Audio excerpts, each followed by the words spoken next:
Hey everyone, I've got another video for you guys, and this time it's a simple land training drill that involves a balance board. I used to use a balance board all the time when I was learning. I used one every single day, and I also still use it now if I know I'm not getting on the water for a while and I want to keep my foil training ticking over. So the reason why a balance board is so good for foiling is because foiling is so much about weight distribution. You might want to keep your weight distribution even when you're on the foil. You might want to put more weight on your front leg to prevent the foil from breaching and rising up out the water, therefore to bring it down. Or you might want to put some weight on your back leg to bring the foil up slightly. Okay, so that is why a balance board can really help with those movements and those skills. So balance boards, really good for dialing that muscle memory and getting you used to those movements. I've got two drills for you guys. The first one I'll show you a video on. It's about trying to keep that weight distribution even, getting used to the balance board. And the second one is about putting some front leg pressure down to replicate you preventing a breach. So check out the two videos and the two little clips I've got following this, and hopefully help out.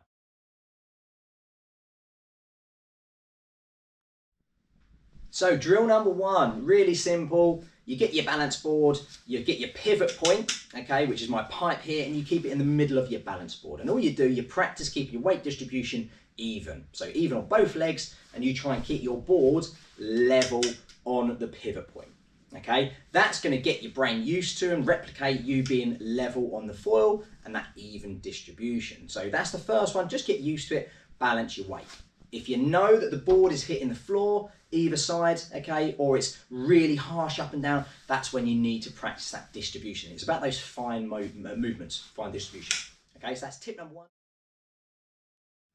Right guys, this is drill number one, and what I've got, hopefully you can see, is I've got the pivot point, okay, which is a bit of pipe work for me, right in the middle of the board. So what that requires me to do right now is to keep the weight distribution even. So it's about fine movements and fine weight distribution, left and right, to keep the board level. Okay, really good drill to keep you ticking over on the foil and to get you used to that little movement and distribution in order to control the foil.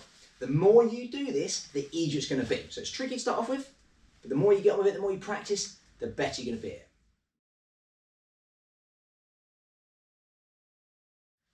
Right guys, drill number two this time, okay? So this drill actually replicates you putting more weight on your front leg. So it'll actually replicate as if the foil was rising and about to breach, and you put more weight on your front to try and actually bring the foil back down.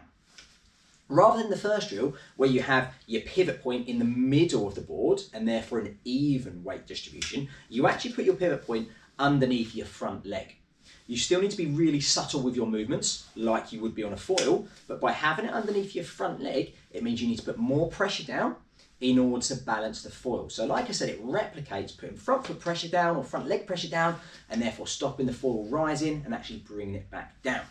You obviously need to be subtle, because if you're on a foil and you just stomped it down, stomped your foot down, your foil is going to crash down and your board's going to touch down. So it's a really good way to practice that really fine weight distribution, but this time with a bit more weight on that front.